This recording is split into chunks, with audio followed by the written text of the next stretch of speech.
that women empowerment is just not a human rights issue. Women empowerment is actually a developmental issue. We want to carry the whole population together. And our president has lived up to it. He has used his executive powers to profile women. We have done extremely well, and as I said, we are very grateful. Yes, we are here. We can do the job. We will try our best with the support of everyone, of course. This is about women of Zimbabwe. This is about the people of Zimbabwe. This is about replanting our country. We have just come out of the elections, which were free, credible, transparent.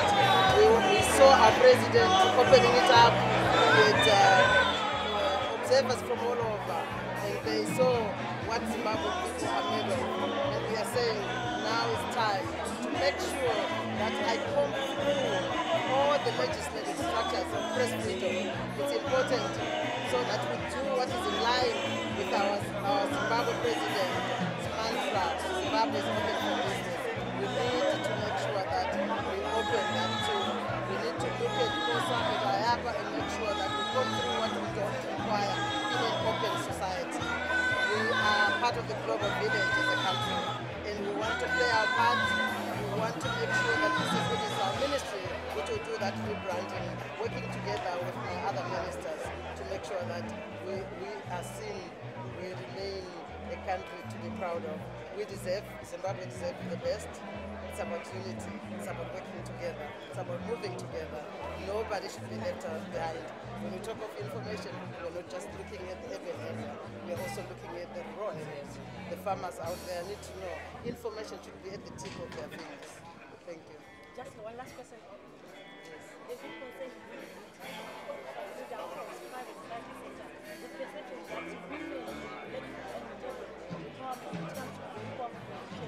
in the media, the element of bodies where people are rejected, where there's like a boys club. Why promising the female First of all, let me say journalism as a fourth stage is a very important stage. We need to make sure that we bring in the respect. We need to make sure that we bring the women also. Remember, I was once a deputy minister of information, and I noticed during that period that there were few women editors, there were few women. We'll make sure that we encourage more training of women journalists to take up the post also. We're talking about women empowerment. We're talking about gender parity. And I said it earlier on, it's not a favor we want to do to women.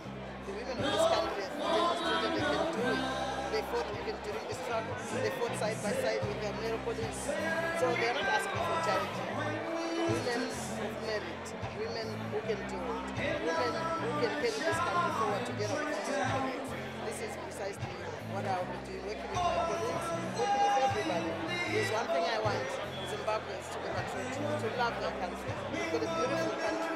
We cannot allow anybody, anyone coming from anywhere to divide us. It doesn't matter what we believe in. Democracy is what we fought for. As a war veteran myself, we fought for democracy. It's okay. We need a democratic space. But we need to that democratic space. We should never lose our eyeball on patriotism. This is our country. We should love it. We should work hard each and every one of us. This is what I will be encouraging Zimbabweans in line with the vision of our president, who has been very, very consistent when he talks of peace, when he talks of unity, when he talks of economy. Because what we need to do, we need to change the people. The people of this country deserve a better life. And there's nothing which we can make it possible.